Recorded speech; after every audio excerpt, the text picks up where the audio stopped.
Hello, everyone, and I am Mary Negron from Mary Negron School of Nails, and welcome to our class. Today, we are going to be learning about monomer and polymer ratios directly from the Milady Standard Nail Technology book, Chapter 11, Monomer, Liquid, and Polymer Powder Nail Enhancement. So let's just go ahead and get started with the curriculum. So, if you have a book, you can follow along with us. We're on page 319 of the book. And today what we're going to talk about I'm going to explain to you why you should learn liquid and powder nail enhancements and talk a little bit about the chemistry and some of the supplies that you need to achieve nail enhancements using liquid and powder polymers. We're going to not do the entire chapter because this is going to be a three-part series. This week, we're only going to focus on the actual ratio that's necessary for you to achieve the proper beads or pearls that we need to create our nails. So starting with the very first page of this chapter. Why do you need to learn liquid and powder nail enhancements? Well, first and foremost, you need to learn them because it is literally the number one service that we do in the industry, with pedicures being number two. So acrylic was actually not originally made for nails. It originally was made for dental products. One of the first people to create acrylics was a dentist who had a nail tear or rip in his nail and tried to patch it up really quickly with some things that he had laying around, which happened to be acrylic monomer and polymer. So he ended up creating something that we now use today. Some other things that acrylic was used for were things to make were used to make like contact lenses and plexiglass, even cosmetics with makeup and other cosmetics. So nail enhancement products and the ingredients are part of the acrylic family. For example, the two-part monomer liquid and polymer powder enhancement system belongs to a branch of chemicals called methacrylates. So we use those in different products, not just nails, okay? Pretty much anything that is plastic is made out of some type of methacrylate. So acrylic is just a general term for a large group of ingredients. So to be accurate as possible, you'll find that the two-part monomer liquid and powder polymer enhancement system in this book is referred to as liquid and powder. We're not always going to call it monomer and polymer. Okay, so, and all that comes together and is known as acrylics. So today we have many different types of acrylic powders. We're not just using clear or white or pink like the old days. Nowadays we have tons of different colors that can be wide ranged, all the way from pinks, hot pinks and neons, to black and white, grays, any color that you can think of. Nowadays we have companies that actually match our polished colors to the acrylic powders for dipping systems and things of that nature.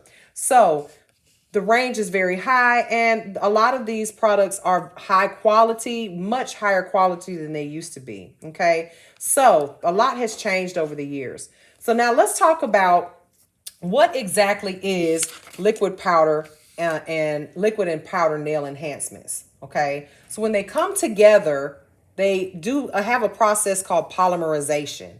All right. First and foremost, this is a chemical process. So the word mono means one. All right. Monomer means one unit. All right. Or a molecule. The word poly means many. So a polymer means many units. So a polymer, or many molecules linked together, monomer, polymer, that causes a chain link. So when we put a monomer and a polymer together, they form a chain, and that's when we have the process called polymerization, and then you end up with something hard, aka an acrylic nail. Okay, so just remember, you're going to hear these terms throughout your career, and they may be used in many different ways, but basically monomers and polymers can be used for different things. One of the things that we use monomer and polymer application is for natural nails as a protective overlay. If you have nails that are thinner and maybe you have had damage to your nails, you may want to use a monomer and polymer liquid powder to protect your natural nail. Other ways we use it is over a tip. Okay. That's probably the most popular way that I found that, or you may see monomer and polymer nail liquid and powder enhancements used is over a tip these days as a reinforcement. We also can use them on a form, a sculpted nail, and we even use them to create small works of art like acrylic flowers or acrylic, any type of 3D nail art. So when you are applying acrylic, you're going to need a natural hair bristled brush. Okay. Here I have an example of one of the brushes that we use in our school and I also sell on my website. This is a size 12 acrylic brush. Okay. Has a natural hair, meaning an animal hair. And you need that because the acrylic is definitely going to stick to something that is made out of plastic, because acrylic is plastic and it will stick to itself. So what we do is we immerse this brush into the liquid and dip it into the powder or an odorless monomer, an ethyl methacrylate in order to that liquid in order to pick up that powder. Okay. So the industry standard, first and foremost, is going to be an EMA liquid. EMA stands for ethyl methacrylate. EMA is what we use on nails. Some of you have heard of, or maybe you haven't, of MMA. Now, what people think MMA is, a lot of times they're misinformed. So MMA is methyl methacrylate. Methyl methacrylate is a product that is used in the dental industry, and it is not for use on nails. Okay. It has actually been prohibited for use on nails by the FDA. So let's talk about why you don't want to use MMA versus EMA. So when you're buying your products, first and foremost, look to see if it has MMA in it. This is a product, my monomer. And it is guaranteed to have no MMA in it. It is 100% ethyl methacrylate, no MMA. Okay. So look for the word methyl methacrylate. If it has ingredients on it, you don't want to use that on nails. Okay. There's a few reasons why you would not want to use MMA on the natural nail. Okay. First of all, MMA does not adhere well to the natural nail plate. In order for it to adhere, a nail tech would have to shred the nail, meaning etch it beyond what is necessary to make the product stick. When you do that, this is what makes the nail plate weaker. Okay, this is why when you go to a place that uses MMA, your nails usually end up thin in the end by the time you take them off, because it just does not stick to the natural nail with normal etching. Okay, so your nail's going to get weaker and thinner. MMA is also creates one of the hardest, most rigid nail enhancements out there, which makes this very difficult to break. When you break your nail, it breaks. Thank God it breaks, because it would be attached to our actual nail plate. Okay. And if it doesn't break, then the nail plate goes with it with enough force. So you've probably seen photographs of people where their actual whole nail came off, but the acrylic nail is still there. That can be very dangerous. All right. So using MMA creates such a hard extension that the nail 9 times out of 10 does not break. Remember that acrylic has been used to make plexiglass and hard plastic. So MMA has been used before to make bulletproof glass.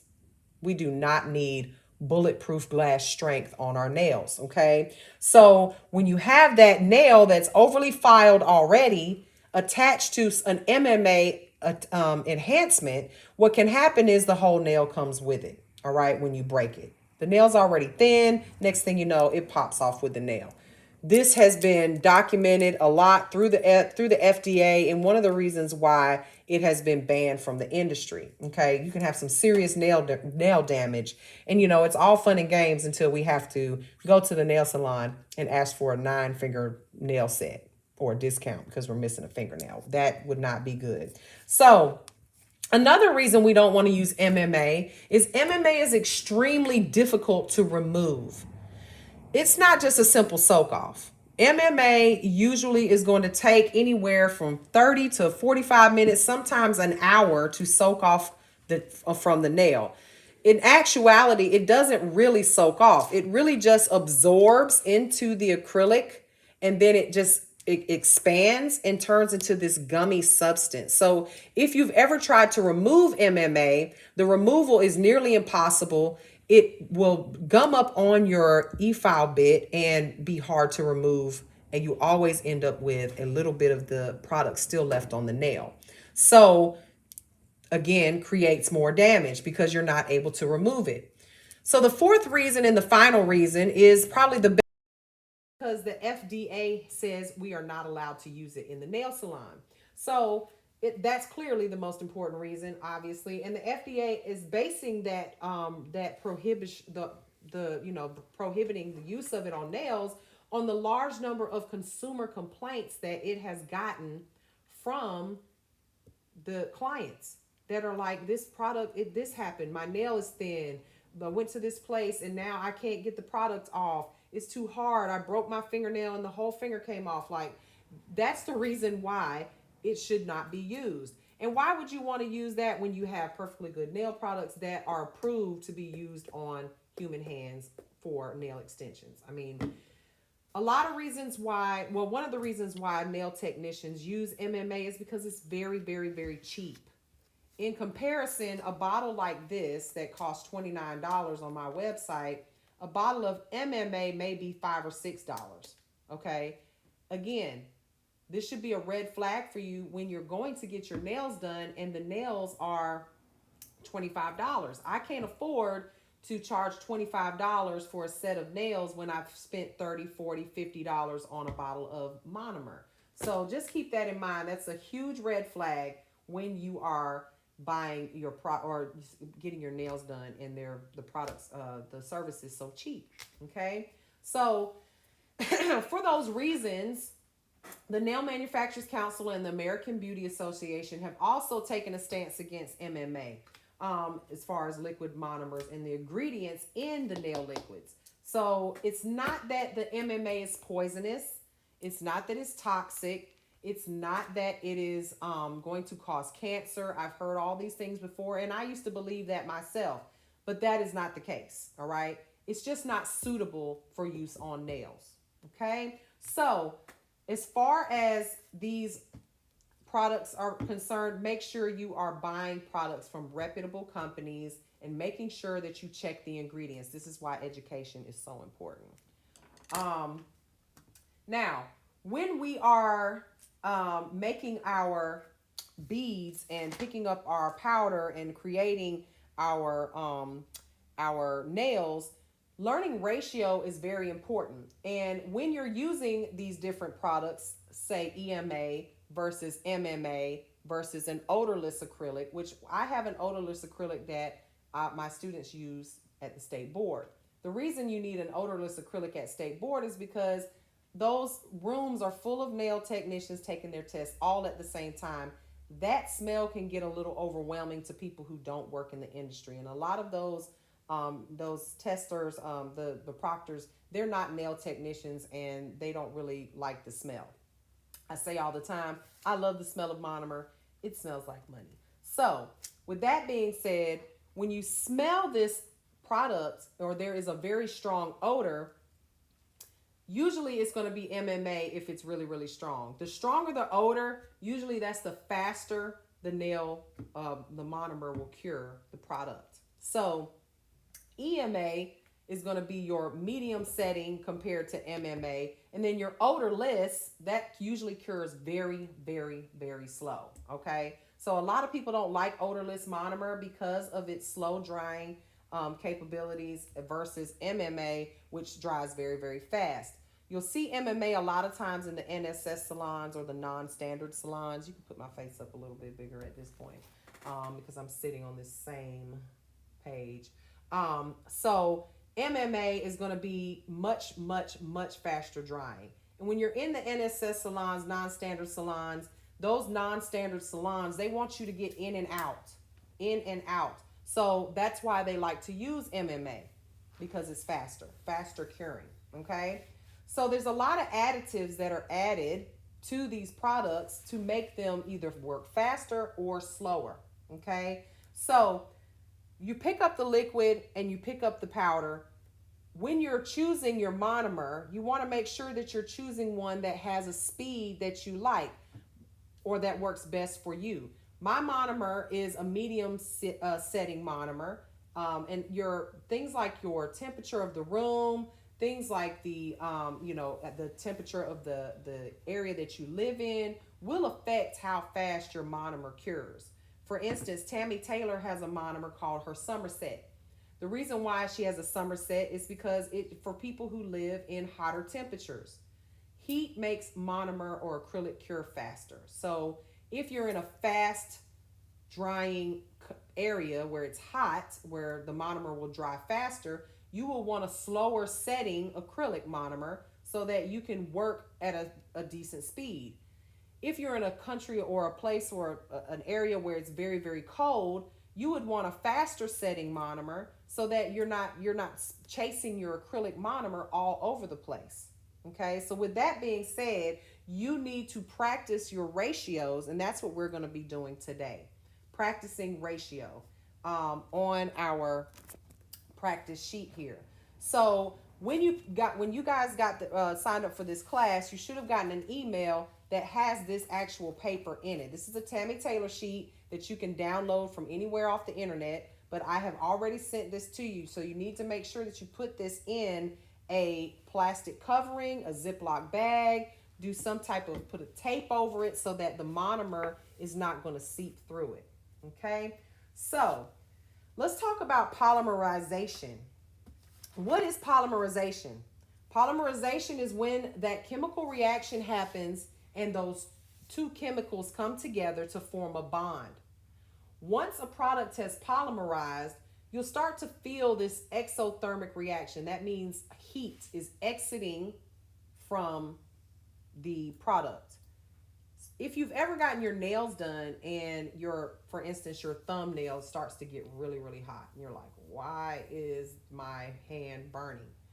That is because it's a thumbnail, so it's a lot of product at one time. But once that product comes together and it starts to cure, not dry, we don't say dry in this industry, we say cure.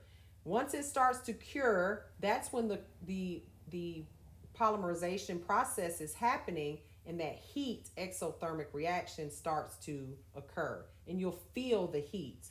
Once that heat stops, that's when the product has stopped curing. You're no longer going to be able to move that product on the nail and the curing process has stopped and you'll have that hard click, clack, clack, clack sound on the nail, letting you know that it has completely cured. Okay, so there's a thing called initiators and catalysts. So an initiator is something that starts a process. A catalyst is something that makes it speed up. So an initiator and a catalyst is needed to make this polymerization process happen.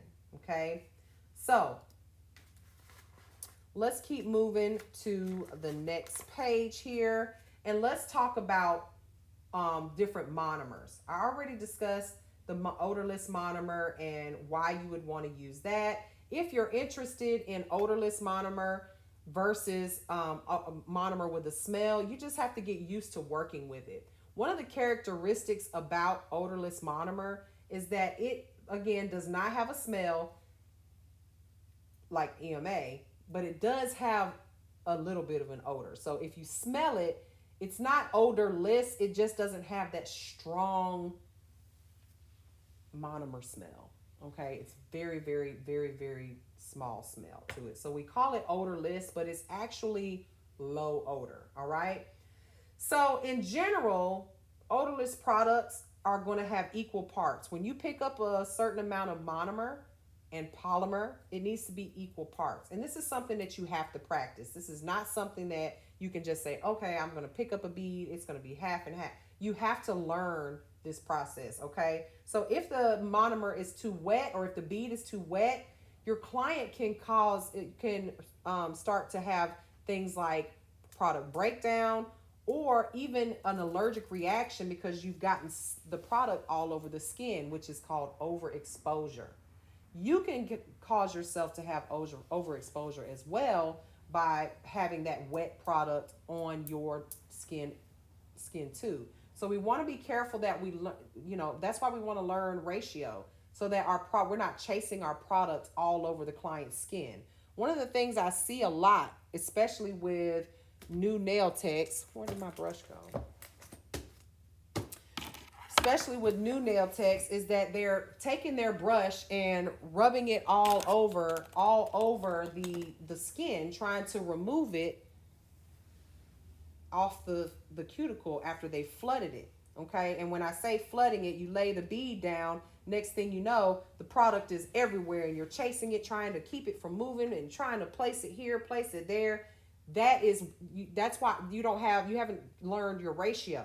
So that's why this class is so important for you guys to master. Okay, so when you're buying your products, make sure that you purchase products and stick with them, so that you don't have to learn a new ratio every time you get a new client sitting in front of you.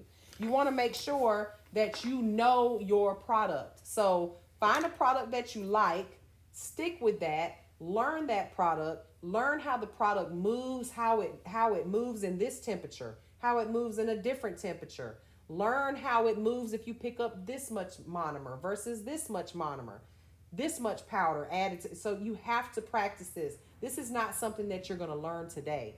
This is something that is going to take a lot of practice for you to get down. Okay.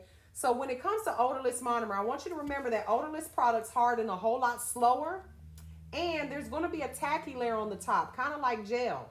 So you can file that off, or you can cleanse it off with an alcohol or some type of cleanser to get that tacky layer off of the nail.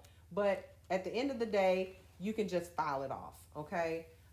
Anybody who is using odorless monomer, they usually have a reason for it. For instance, maybe they are working in a day spa where the smell of the room is very important. People who go to day spas, they're going for the experience. They're going for the ambiance. So you don't want to be smelling something that has a harsh odor while you're getting a massage or while you're getting a facial and things of that nature. So if there's a nail tech that works in a spa or in a spa with you, they probably are using odorless products. Okay. So let's move on to some of the supplies that you need to get these nails done. All right. In order to do a proper set of acrylic nails, there's a few things that you're going to have. One of them is going to be your liquid monomer. Okay. This is mine. There's several different brands out there. Choose your favorite and stick to it. The other thing you're going to need is a polymer, an acrylic powder. Okay. This is my brand here. This color is dark pink. If you're interested in what the color looks like, this is dark pink, and can be used. This particular powder can be used for full sets. It can also with liquid and powder. It can also be used for dip if you are a dip nail tech, and acrylic flowers, 3D nail art. Okay. Other things that you're going to need to do your ratio is a nail brush. All right. Choosing a nail brush is very, it's your choice what size you want to use. Here I have several different sizes.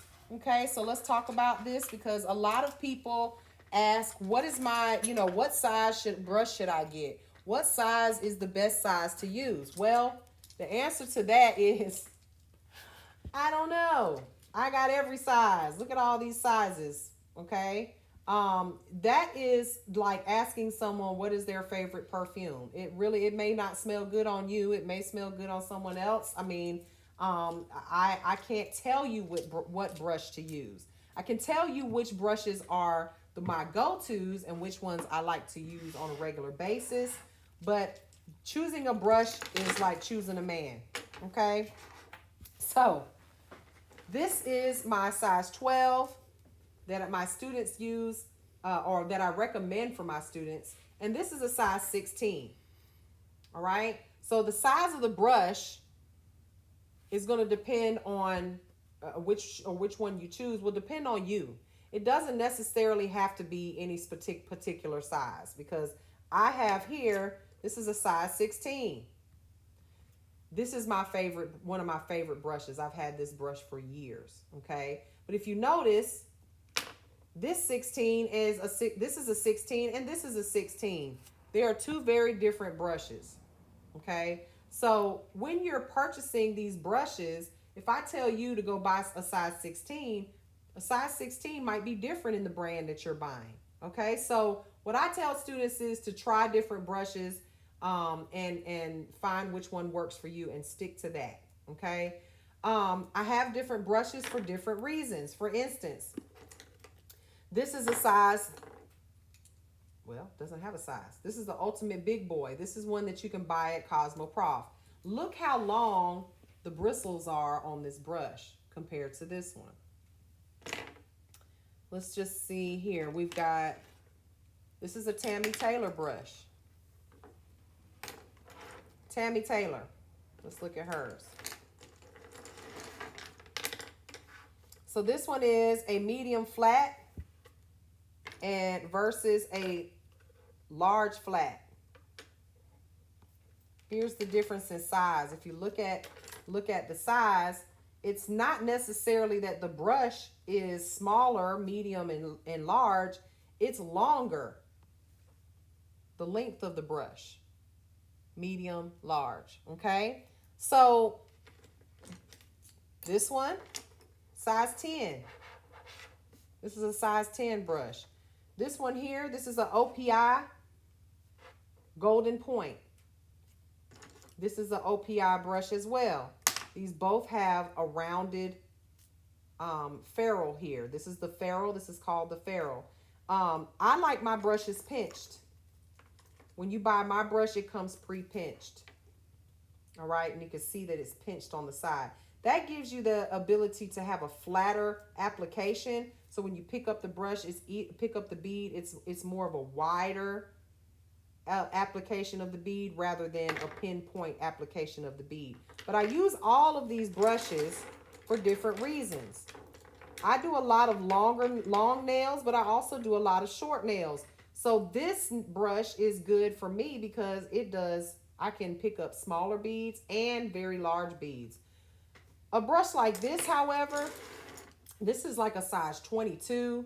This brush is humongous and it literally drinks acrylic monomer up.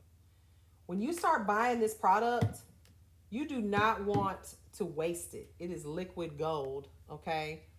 If you are looking down at your paper towel when you're doing nails and you see that paper towel is soaked with monomer and covered with powder that you have wasted and it did not go on the nail, you're throwing money away, okay? Throwing money away is something I do not like to do. So choosing a brush, I don't know, you tell me which one's best because I use them all for different things.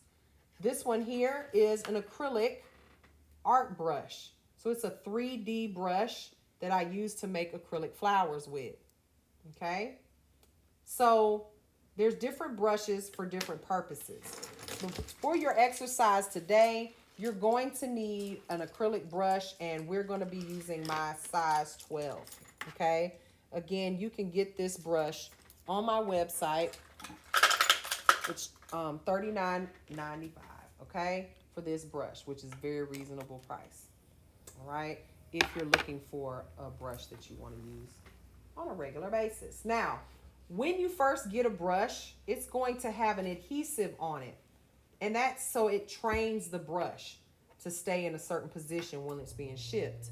In order for you to get that acrylic, or excuse me, that glue, it's kind of like a top coat almost. You need to break the brush and get all of that powder out of there. You can't just go straight into the monomer with a brand new brush. You're going to contaminate your liquid in the process. So go ahead and clean the brush with some acetone with a few drops of monomer in it, maybe a cap full, so that you can condition your brush and keep it soft. You would never want to put straight acrylic, acetone on your brush, because it will dry the bristles out, and that would be bad if your bristles started cracking. Just like you wouldn't want your hair to wash your hair in alcohol, you wouldn't want to do the same, or acetone, you wouldn't want to do the same thing to your brush, because this is natural hair. Okay, now using this brush, you can, left-handed or right-handed, none of that matters. Again, choose the brush that works for you. Now, how absorbent your brush is, meaning if it is an extra large brush, you're not going to be able to pick up teeny tiny beads with it. It's going to be very difficult. So choose a brush that works best for the type of nails that you do on a regular basis. Okay, so when we start working on this sheet here, we will be picking up beads and placing them on this paper. All right, I have this upside down. When you're picking up the bead, the size of your brush is going to matter. Okay, we are working on, with this sheet, short to medium size nails. I wouldn't consider these long at all. So a brush of this size is going to help you do this this actual procedure today. Now, let's talk about your powders. Powders come in so many different consistencies that I can't even, name as all the powders out there.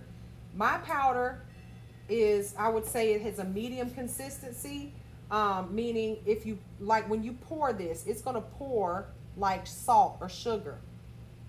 There are lots of brands out there, and some of the brands have more of a grainy consistency, like a salt, very chunky, and they're harder to work with. But then you have the polymer powders, or powders that are super, super fine, that almost are like confectioner sugar, very hard to pour. So that's why some of them are not suitable for dip nails. My product you can use for dip and laying acrylic as well as nail art. So again, trying out different products that work, finding out what works for you is very, very personal. I can't tell you which product you should be using and which one will work good for you. It really is all about testing things out and trying them out on your own. Okay, so having a lot of colors will help you when it comes to working with your clients. For instance, using different polymer powders, like different pinks, will help when you are doing, if you have a lot of clients that have darker skin tones versus lighter skin tones. You may want to use a powder that has a deeper pink to it. This pink here, ultra pink, is my favorite. It has such a pretty pink color that I feel like everyone can use ultra pink. And then you have your nude girls that really, really like nude powders. I mean, anybody can wear the nude. I feel that the darker skin tones tend to look better with the darker pinks and the ultra pink. But it's up to you to purchase whatever works best for you and your clients. I like to have several different colors. We also carry some pink whites. We have an off-white and a bright white. This will be good if you're going to be doing Frenches or doing acrylic flowers with white. You need to have, everyone should have a white. Off-white is really good for doing ombre. I prefer an ombre with an off-white versus a bright white. The ombre just looks better. You can blend it better. So get a couple of different whites if you're going to be doing pink and whites. We also need to have a crystal clear. This is my clear. It is very, very clear. It's called glass. I named it glass for that very reason. And then you have a natural, which a natural is going to look more like the tip of an actual fingernail, a real fingernail. It's not too white, not too off. It's not off-white. It's more of a natural translucent white, which is what a natural nail would look like. So there's several different colors that you can choose from, but having a choice or giving your clients a choice will help you be able to take care of everybody. Okay, just for purposes of this video, I'll show you some other colors that we have. This is a sheer pink, sheer extreme pink, and then this is extreme pink. I like to use these to blend in. Like if I'm doing a natural look, I might want to put this sheerer pink towards the back so that I can see the lanula area. Okay, so these are the options that you have on our website if you are interested in purchasing some of our products for use at a later date, or when you purchase this class. If you need the products, they are all here. So this is what we need for class today, as well as a dampen dish, which we also have these on our website. Okay, they're a couple dollars for you. You need to have a couple of these if you're going to be using different colors. All right, now the next thing we're going to talk about is primer. So primer, in my line, you can use this product with or without primer. But what is primer? I think a lot of people are confused about what primer actually is. Just like when we want to get our car painted, we need to also have we need a primer so that our paint will stick to the car. So one of my favorite sayings that I say all the time with my students is slick to slick does not stick. So anything that's shiny or has a shiny surface, if I were to polish right now, take some regular top coat and polish on top of this slick glass, after it dried, I'd be able to peel it right up. It would not stay. However, if we etch a nail or etch a surface, make it so that it has a little bit of something to grab onto, then our polish or paint will stick to that surface. Nail primer is necessary to assist in adhesion. So if you have a client that is not, they're having lifting problems, this could be from prep. Now let's not negate the fact that prep is very important, but you may need to add a primer to your routine, and most products in their product line come with a primer. Okay, my primer is non-acid, and there are different primers out there. There's acid and non-acid. Okay, don't get it twisted. That does not mean that it will not burn you because it's non-acid. Acid and non-acid primers are corrosive. They will burn. Okay, when using an acid primer or a primer in general, you need to make sure that you are using a very small amount. You do not need to use or slather this all over the client's nail bed. Okay, if you do that, you can experience lifting, discoloration of the acrylic, as well as product breakdown.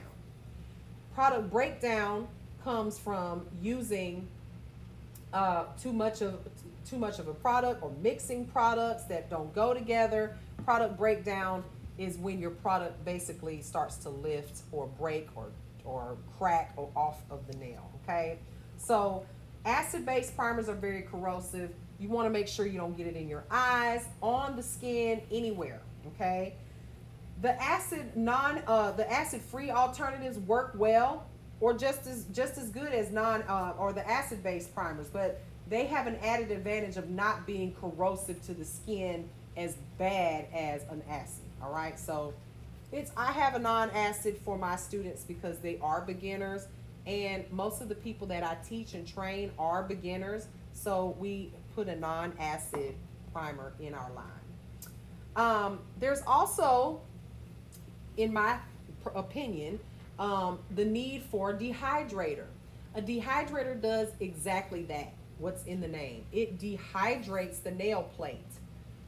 When you are applying nails, a lot of nail techs have problems with lifting because they still have debris, oil, makeup, anything on the nail plate that a lot of things can make adhesion impossible, okay? And oil is one of them, or any type of dirt or debris on the nail. So it's very important that we cleanse the nail before we apply our primers and dehydrators. Dehydrator always comes first.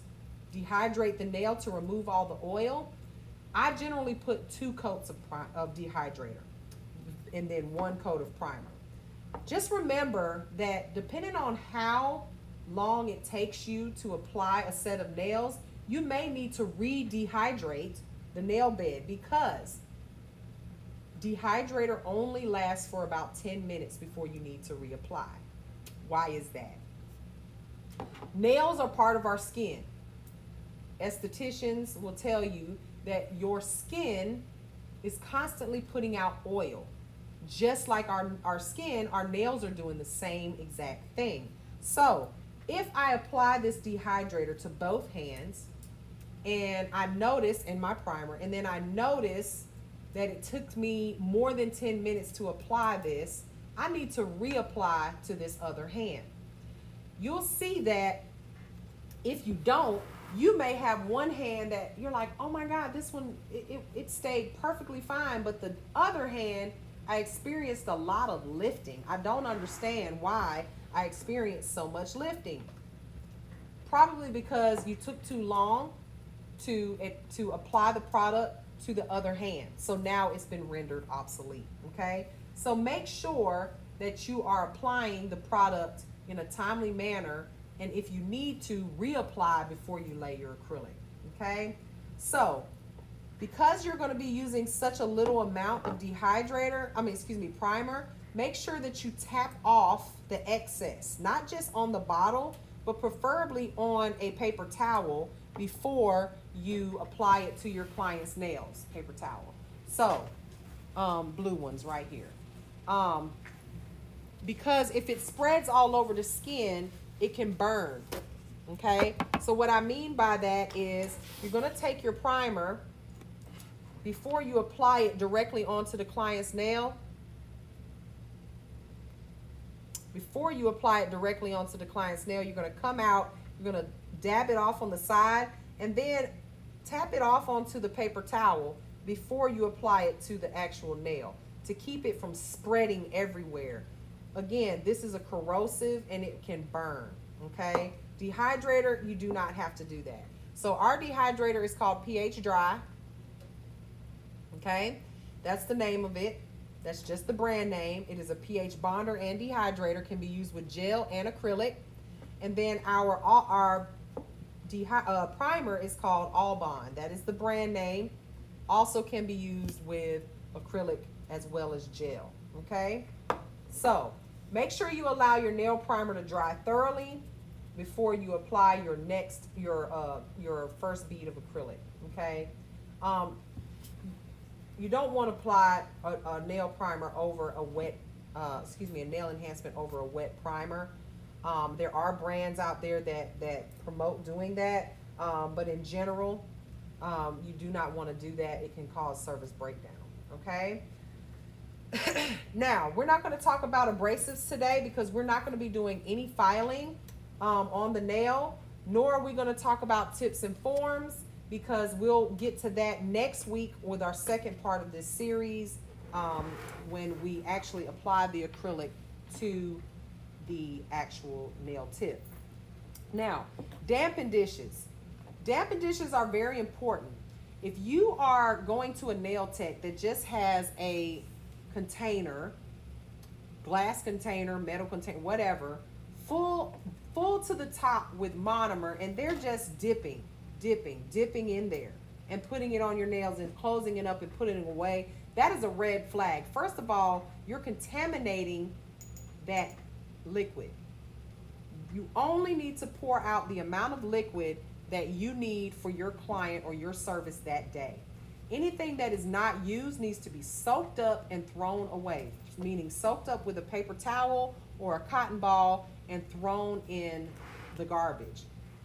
Again, contamination You don't want to use cross-contaminate monomer from client to client. Also, when you're using powders such as maybe white powder has a whole lot of pigment in it, okay? So I'm going to pour out a little bit here, okay, just so you guys can see. This white powder has a lot of pigment in it. So when I pick this up and then I drop it down on the nail, I've got some product still on my brush here. So it's very important that you are wiping away. But if I go in, let's just say I go in here and I just keep going in and I'm picking up a white, and then I drop it down on the nail, and then I'm in here and I'm picking up. Look how my product starts to get milky. It has a film, a kind of a, you can, if you zoom in really good, you can see that my liquid is no longer this purple color. It's milky. It's a milky color. Now when I go to pick up with this milky acrylic inside of my monomer, I go to pick up a bead. When I try to drop the bead down, it's going to always leave acrylic on my brush, because acrylic likes to stick to acrylic. So you want to make sure that when you're using multiple colors, you want to be sure that you are using two separate damping dishes. You don't want to cross-contaminate, because now if I go and pick up clear with this powder or this monomer, now my clear is going to have a milky color to it. It's no longer clear. Okay? It has been contaminated with my white powder. Okay? And again, you'll have the monomers or the beads sticking to your brush. If the bead sticks to your brush, that means there's acrylic in your brush. You're going to ruin your brush because you're going to have acrylic in it. You're going to be digging it out, which is the worst thing ever to do. You do not want to be pulling bristles out of your brush. So always, always, always clean your brush. And when you are done with your damping dish, you want to be sure that you are cleaning it out to get it prepared for the next time that you're going to use it, okay? So I hope that makes sense. You do not want to be contaminating your monomer. Monomer is expensive. Again, it is like liquid gold, and anytime you are throwing away monomer, you are throwing away money, okay? So damping dishes are crucial. They make several different types of damping dishes. There are plastic ones, glass ones, there are metal ones. Use what works best for you, okay? But after you are done with the service, you want to make sure that you get rid of any unused product, okay? Try to only use what you need. Make sure you store your damping dishes in a dust-free environment, okay? Now, we talked about our nail brushes and which ones are the best ones to use. Again, that is 100% your choice. We're not going to talk about maintenance and repair today. That is a whole nother class, as well as the removal. We'll be talking about that on our third part of this series. So we are complete. We are done with the book. We don't need the book anymore. We're now going to, you can take that down. We are now going to move on to our actual our practice with the ratio today. All right. So what I'm going to do is I'm going to take my practice sheet here. I'm going to turn it to the side with the beads, the balls here on it. Beads, pearls, balls, whatever you want to call it. I prefer beads. All right. Move my stuff here out of the way. So I'm going to use a paper towel. These are lint free. If you're interested in these, you need to purchase these from Walmart, or they're called shop towels. You can purchase these in the automotive section. And I just love them because, again, they are lint free. Now, so you guys can see what's going on today, I'm going to use a dark pink. Okay. From my line here, this is the color that I'm using, dark pink. All right. And you need to have whatever side you are dominant with. I'm right-handed, so my products are going to be on my right hand. You do not want to be having it way up here or to the left of you, because then you're going to be pulling from over here, coming over here. That's too much moving. You need to have everything on the same side that your dominant hand is on, okay? Now, here's a little tip when pouring monomer so that you don't make a mess. When pouring monomer, you don't want to just pour it from the bottle, because you're going to make a mess. It's going to come down, drip down the bottle, and you're going to have monomer everywhere. Take your brush and hold it on the side of the bottle. This angle over here is a better angle. Hold it on the side of the bottle and tip it down. And you'll see that the product goes straight down into the bottle, into the glass. Let me just show you that again. Into the damping dish. See that? Straight down. And you didn't waste a drop. Not one single drop, okay? This stuff is too expensive to be wasting. Okay? Now, I'm going to take my, that's a perfect angle. I'm going to take my,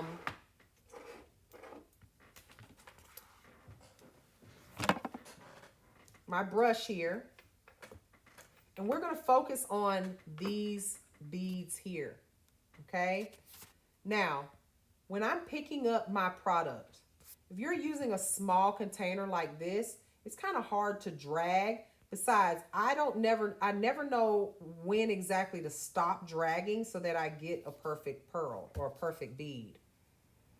What I'm going to do is I'm going to take my brush, press it in. And the reason I'm pressing it in this way is so that I can get all of my air bubbles out of the brush. All right, you want to press it in.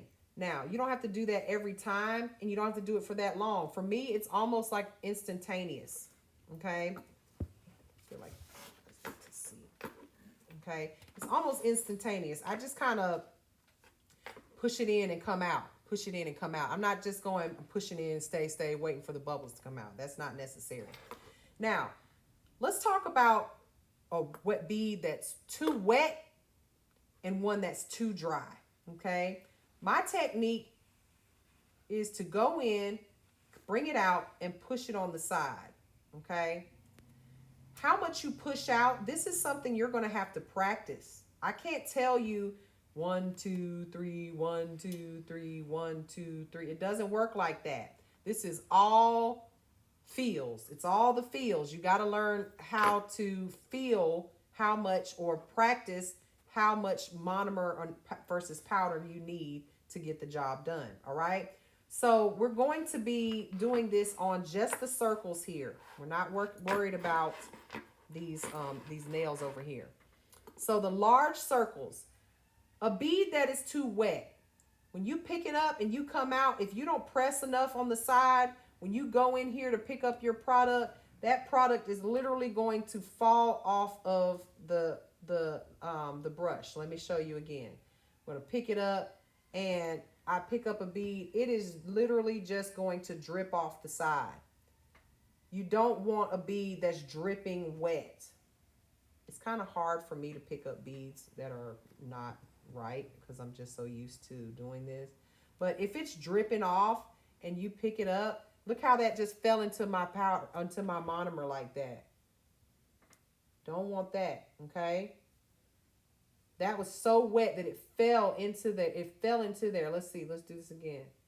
You see how it's dripping off the brush? It's just dripping into a little puddle on the side. That's too wet, okay?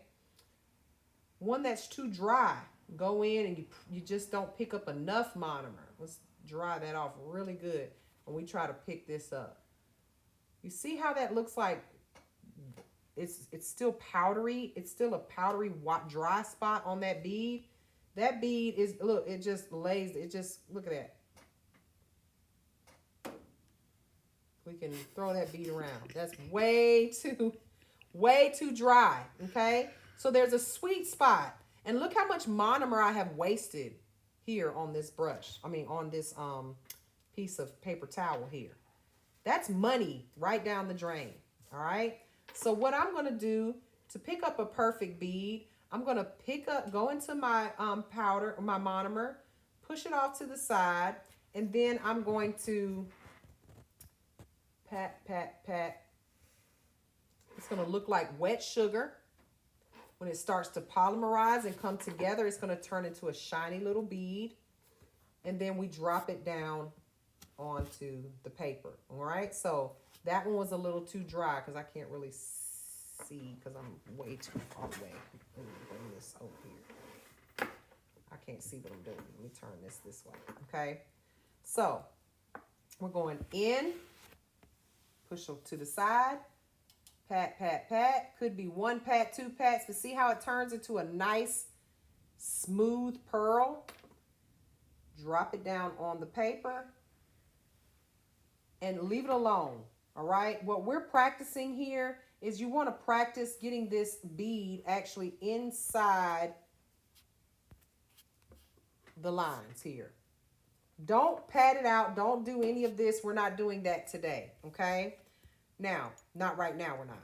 So I'm going to go in and you'll see me go in and swirl around because I'm trying to make sure that my bead is nice and round instead of flat and square. So I'm going to go in and swirl this around a little bit. Pat, pat, pat, pick it up. And I'm going to drop it right there. Let the bead spread out. Okay? You don't need to get this perfect every time, but your point is not to have it spread all over the place. And you definitely don't want a bead that's too dry, that's not moving. Okay? So go in, pick up a bead, and keep practicing this. Drop it down. Do not press it. Drop it down. Let it flow. See what's happening here? That bead, that's a perfect bead. All right? The more you are in the line, the better. I always like to reset my powder. Okay? Reset the powder by no lines in it. Go in. Press into the powder. Come out. See that perfect bead is starting to come together. It's polymerizing. Then I'm going to drop it onto the paper and let it spread. Okay? That one was a tad dry. All right? So you'll know it was too dry because it didn't move.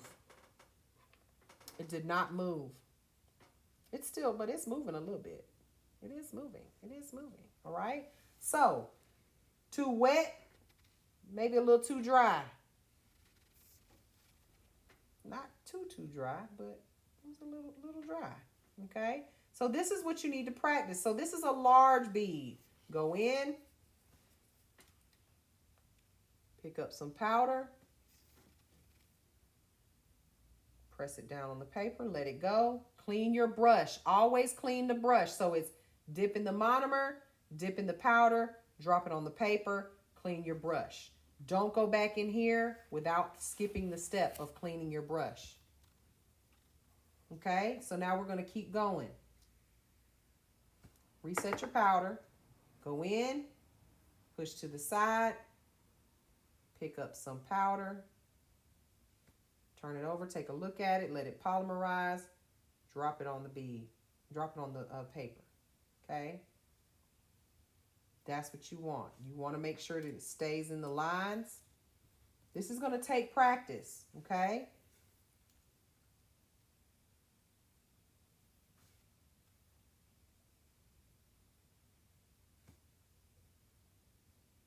Drop it, let it go.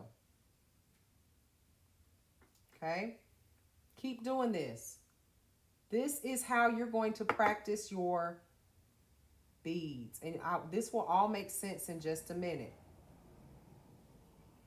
Drop it, let it go. Perfect.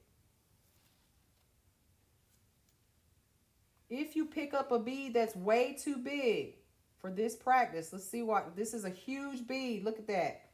Not drop that. Look at that. Way too big. Way too big. Way too big for a medium-sized nail, okay? For this practice. Now, let's move on to the medium-sized beads. And I like to stick to one size at a time. And you see how easy this peeled off? That's why we do it on this plastic sheet, so that we can reuse this sheet over and over and over again, okay? So now let's do this on a medium bead here. The medium beads are right here. Reset your powder, go in. Look at the very little amount of monomer or powder that I've wasted here. So we're going to go in. I'm going to pick up a smaller bead this time. All right. Take it and leave it on the, put it on the paper and let it flow. See? Takes practice.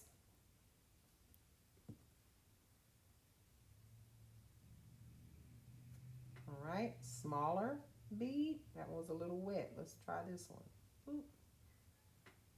Clean your brush. Get in the habit of cleaning your brush every time. If you sit there and wait, the acrylic's gonna dry on your brush and you'll be upset. Okay. Next bead. We're gonna pick up another medium bead. Press it down.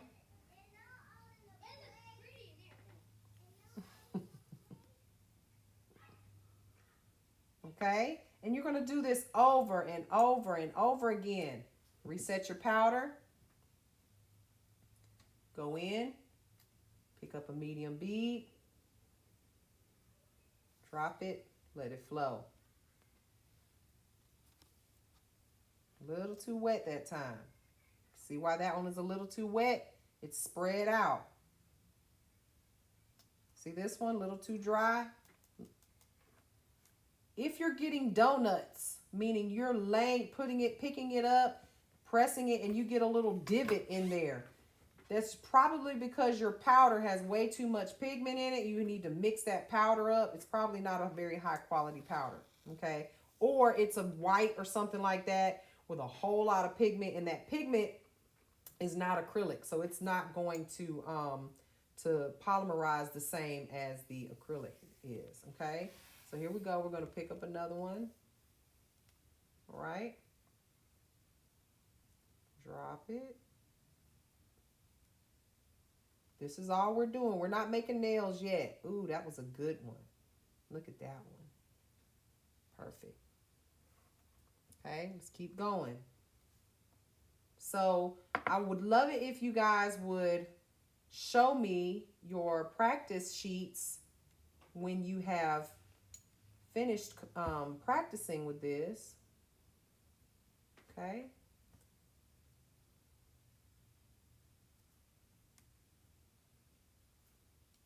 Keep doing it. Do it over and over and over again. Okay. Until you got it down. You're probably like, why am I doing this? Why am I doing this? It's going to make sense in a second. Okay. Medium bead.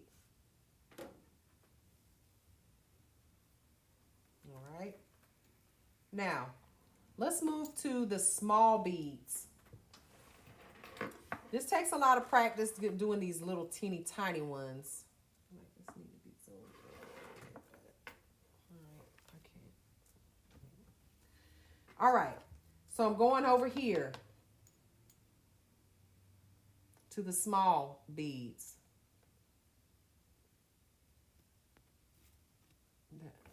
Okay, thank you.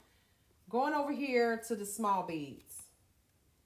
Now you need to be very, very careful to pick up very, very little monomer, okay? And powder. So we're talking tiny little bit here.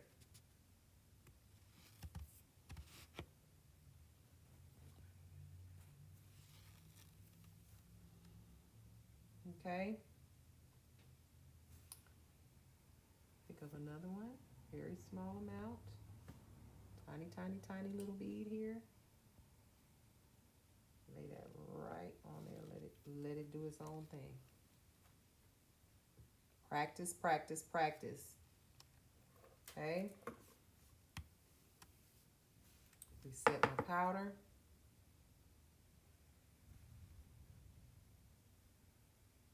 Pick up a small bead. Drop it on the nail. See that? Look at there. Don't try not to mess with it and make it go in a certain place. This is not what you're practicing. You're practicing ratio right now. Pick up a bead. Drop it on the nail. Okay. Perfect. Just keep going.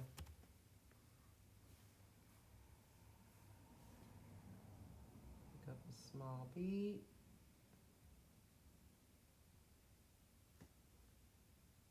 Drop it on the nail.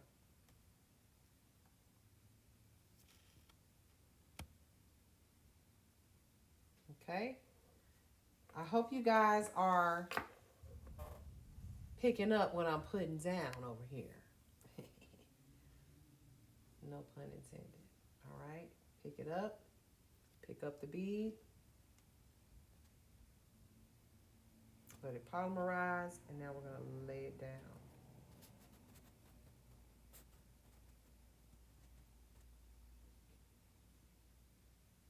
Okay. Let's do it a couple more times.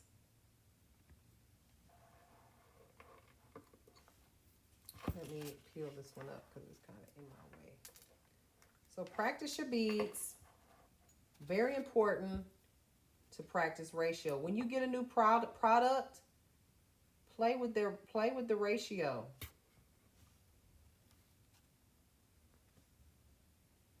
Drop it on the paper. Perfect. Let's do it again.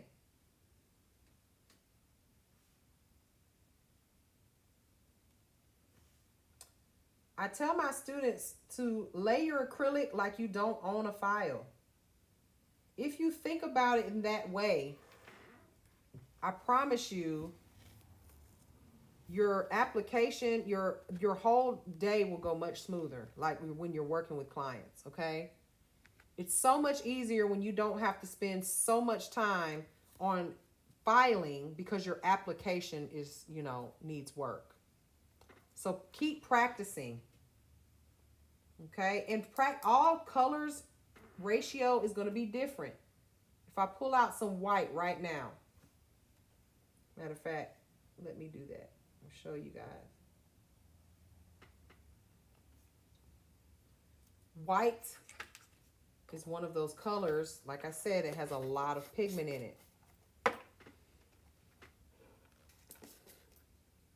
So it's going to be a little bit different. This was off-white. Let me do the mega white.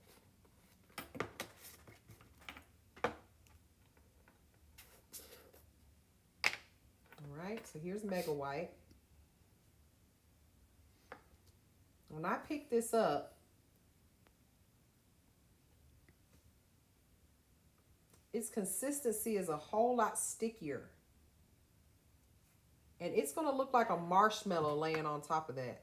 It literally is going to look like a marshmallow.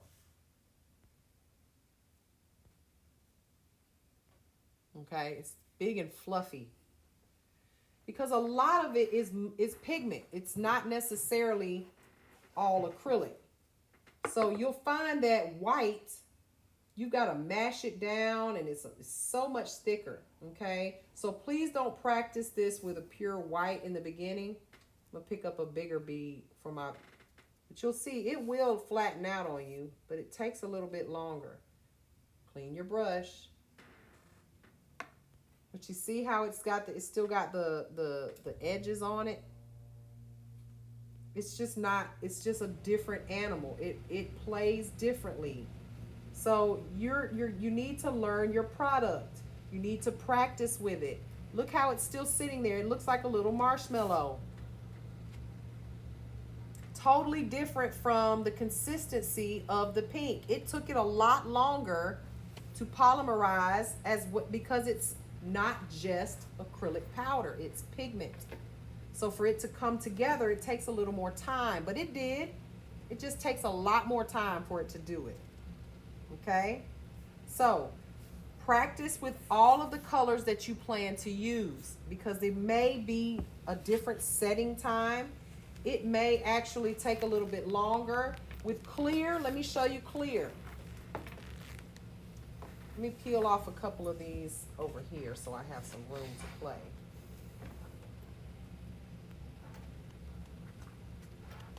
And they should peel off fairly easily, okay? Let's take some clear here.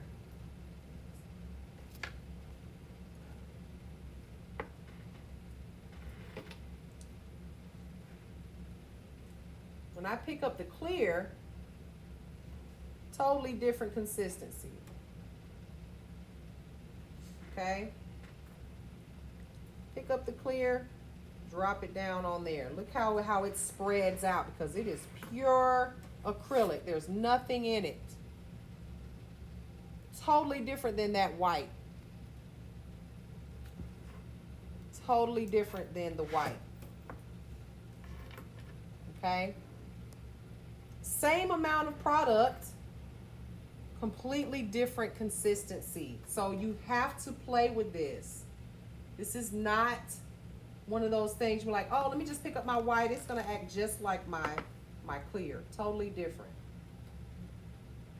Okay, now I'm going to pick up a medium bead. And drop that baby down. Press it and let it go. Let's try another color so you guys can see what I mean. This is extreme pink.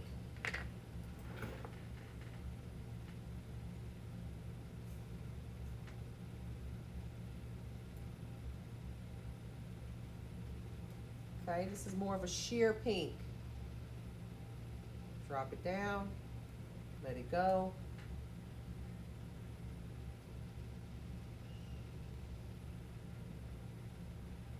Okay, totally different polymerization time. Takes a little bit longer for the white to spread out and become one because there's so much pigment in it, whereas my clear is already, it's done its thing. Pinks, because they have some more pigment in it, a little bit more of a medium setting time. Here's my nude. I'm going to do the same thing here.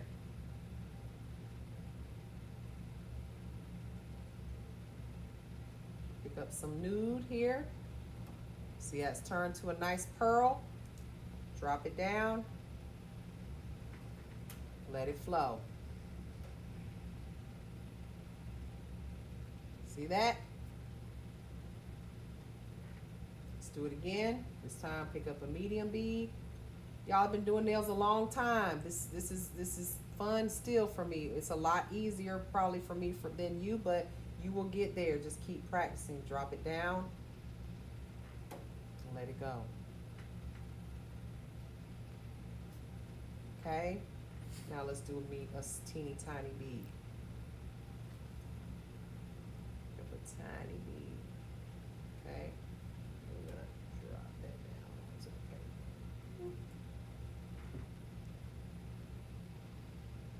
Now, once you have practiced that and practiced that and practiced that over and over and over again, now you can actually put these beads to work.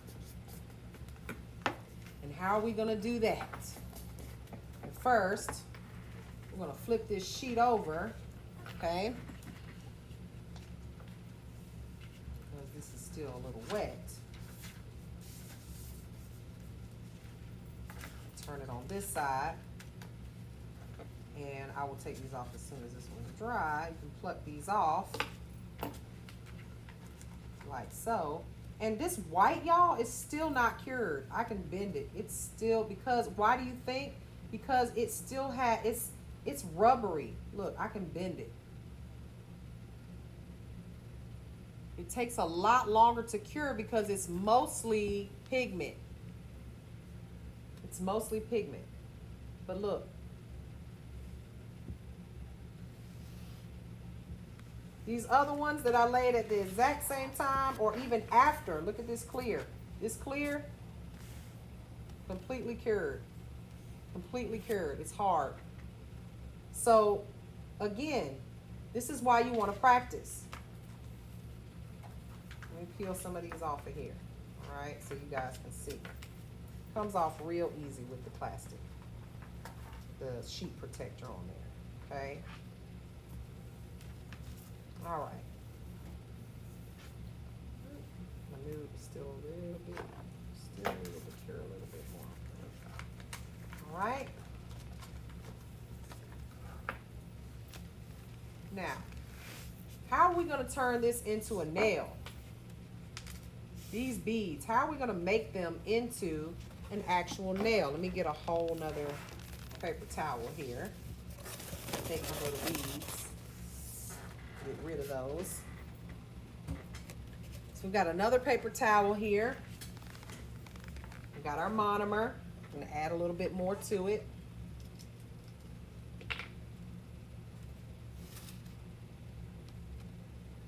I'm going to pour what I need because I'm not going to be doing a whole lot of nails today.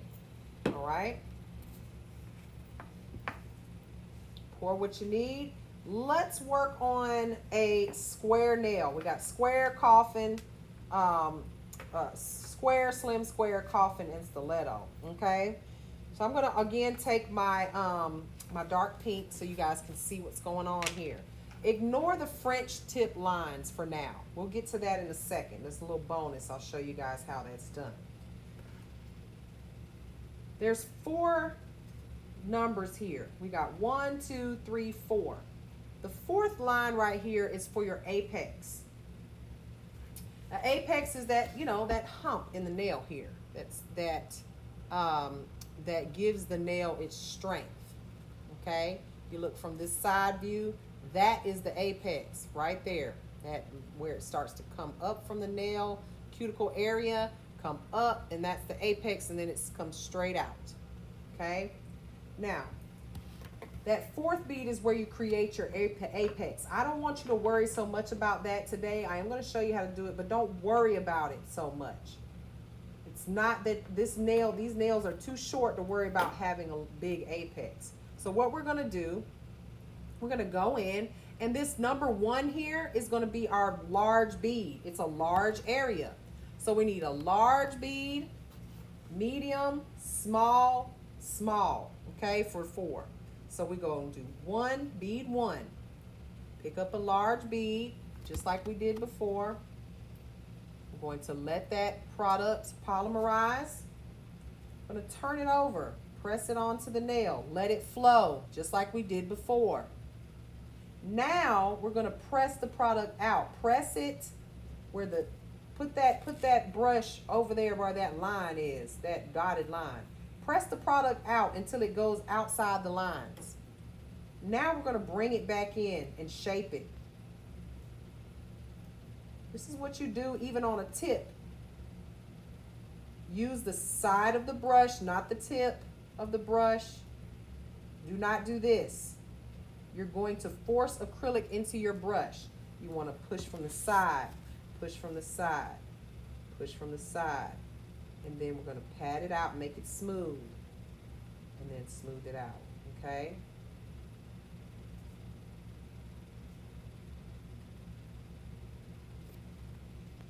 While the acrylic is shiny, you have time to manipulate it.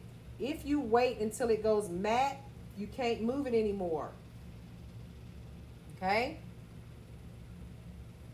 Now I'm going to pick up a medium bead. Okay, medium bead.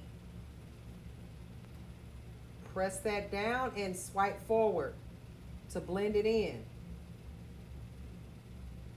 Bring that product down so it's smooth. No lumps, no humps. We don't want lumps and humps. Okay, smooth. See that? Now we're going to pick up a smaller bead. Same thing. I'm going to go in, pick up a smaller bead, let that product polymerize. When you lay this down, do not lay it on that line, lay it right behind the line, right there. Let it smooth out and polymerize. Now, smooth it out. I'm using a very light touch here. Very light touch. Feather strokes. Okay? Feather strokes. You don't want product touching the cuticle. Now we're going to go in and we're going to put in, reset our powder. Reset the powder. Tap it out. Okay? Go in. Pick you up a very small bead. Again, this one needs to be wetter. Polymerize, let it polymerize, then put it right on that dotted line, right there. Press it and let it go. Let it flow back there. Now, 45-degree angle with your brush to tuck it into the cuticle. And now brush this forward. Control your acrylic, don't let it run away from you, and smooth it down. Now you should have what's known as an apex in the back. If you see this from the side view, you would see that there is a small little arch that starts from this angle and comes up 45 degrees and then slopes forward. That is what we want to do, ladies and gentlemen. Next week, we will apply this to a tip. And it will make so much more sense. Now let's do this again. Reset the powder. Go in. Pick up a large bead. Okay. Lay the bead down right there. Press it, let it go. Let it flow. Press, press, press, press, press. Press it out. Make it even. Bring it in. Bring it in. Bring it in. Bring it in. Control your acrylic. Don't let it run you. Tell it who's boss. Okay. I'm trying to not move my paper here, so bear with me.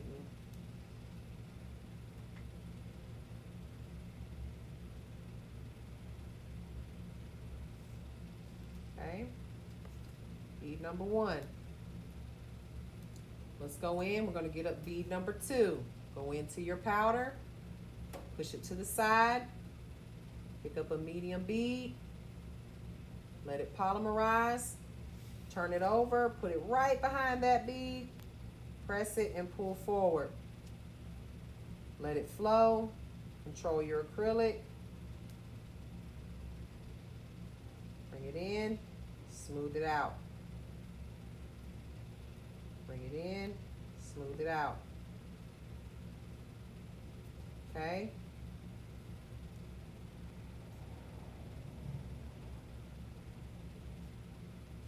Clean your brush before you go back into your monomer. Go into the monomer. This time we're going to pick up a small bead, reset your powder, go in, pat off your brush. Pick up some powder, let it polymerize. Now we're going to go in right here behind this second bead, put it on the nail, let it flow, pull it down. Control your powder, control your bead, your bead. Make sure that it is nice and on the lines here. Clean off your brush. Notice that this nail is now hard.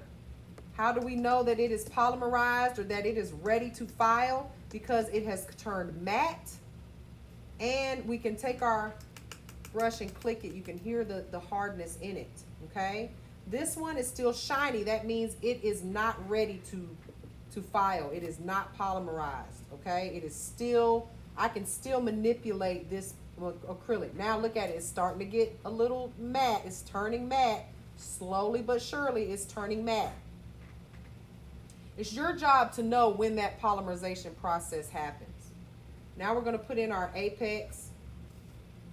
Pick up a small bead, let it flow. Put it in that little area right there, press it, let it go. See what it's doing? Now I want to take my brush at a 45-degree angle, tuck it into the cuticle. Now I want to flatten it out and bring it forward. That's it. Boom. Done. Okay? Now, if you want to practice this with the pink and white, this is a little bonus. I'm going to show you real quickly how to do this. You're going to take your white powder or your off-white powder, okay, and your pink. You need, if you're going to do this throughout this whole entire exercise, you need 2 different dampen dishes. Here I have one that I'll use for my white and one that I'll use for my pink. The white is going to contaminate this jar here. So I'm going to go in. I'm going to pick up a large bead. Okay. Move this over so we can see. I'm going to pick up a large bead of white. Okay. See that? Let it come together. Remember, it takes a little longer. So now I'm going to take this product, press it down, let it go.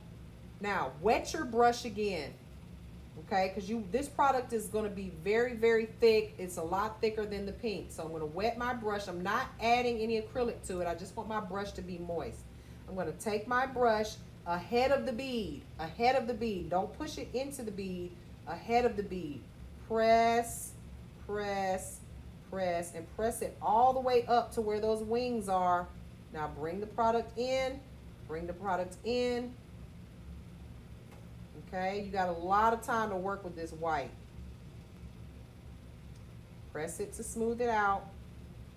Now clean your brush before you go back into the monomer. Take some more monomer, and this time we're going to carve out our smile line. Like so. And I'm doing like a sweeping motion, side to side. Okay. Bring that product, control it, bring it in. Don't let it run away from you. Don't let it run away from you.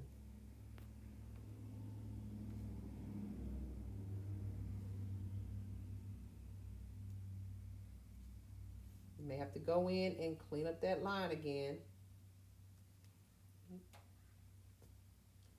Bring the product out to the side. Out to the side. Now, I like my smile lines to be really happy. I like them to be super deep and smiling big, cheese grinning. Okay, in this case, this is a very small, short smile line. Okay, I mean, I like my smile lines to go clean up here, all the way up here. But for practicing purposes, this is perfectly fine. Okay.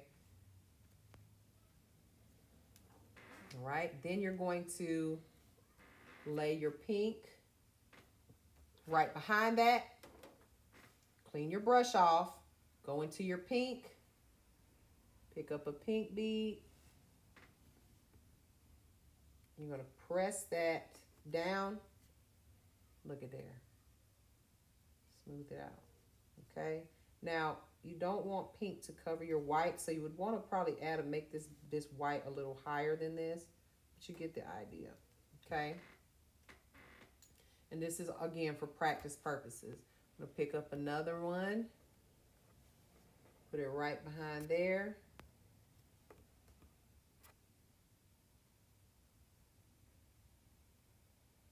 And smooth that out. Okay. I'm going to do this one again because I should have made this a little bit higher. So let me do this one again. Okay. But you see that's what the pink and white practice is for. So let me go in again. I'm going to pick up a much larger bead. Okay, we got our white bead. Lay it right there. Press your bead out. Okay, you want this to be higher in the back so that way when you lay your pink, it doesn't go over your white. Okay.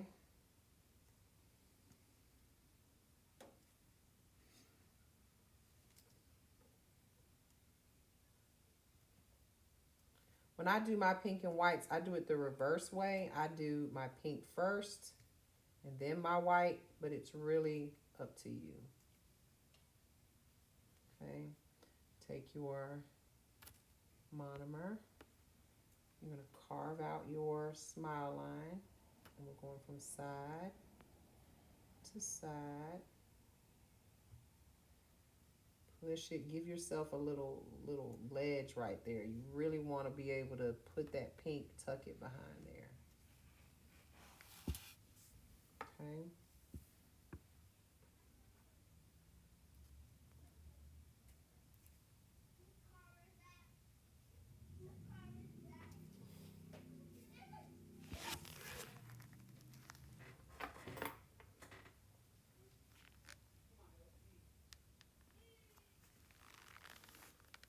Remember, the white takes a lot longer to set. What on earth? Okay.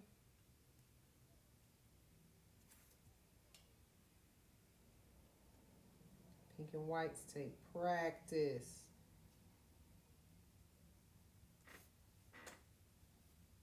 Okay. Now, you can see it's starting to turn matte.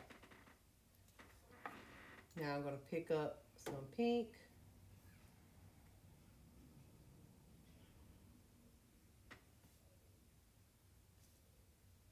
And lay that right behind it.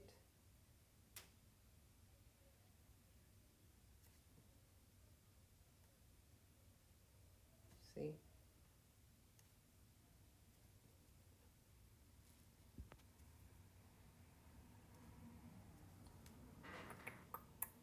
Pink and white. Didn't quite get 3 beads in there because I picked up a large bead. But at the end of the day, if you can get it done in 2 beads, that's real good. All right? So I got my apex bead here. Like that. Press it at a 45-degree angle. And smooth it forward. And that is how you're going to practice your pink and whites. Okay? So, practice, practice, practice. If you are interested in hearing my opinion on how your beads look or how they turned out, send me an email, Mary at Mary Negron School of Nails. Send me a picture of your work. I would love to see it. Save your little nails, pry them off the sheet, and save them so that you can look at them and see your improvement. The best way to learn is to look back and see, wow, look how much I have done. Look how much I've grown. I would love to see it. At the end of the day, I am your forever teacher. Whenever you need me or if you ever have any questions, just email me, inbox me, TikTok, Facebook, Instagram. I'm on everything. Like I said, email me and I'm here for you. Just let me know what you need. We're going to close this class out. I hope you guys learned something. Join us for the next class, which is going to be tips on acrylic or acrylic on top of tips. We're going to do tips with blending. That'll be next Saturday. And then the following third part of this series is going to be sculpted nails on forms. Once you have practiced this, you will be ready for those classes. And then our final part of this series will be removing all of these things that we've applied to these nails. So I hope you guys have a wonderful day. Thank you so much for joining us. Mary Negron out. Peace.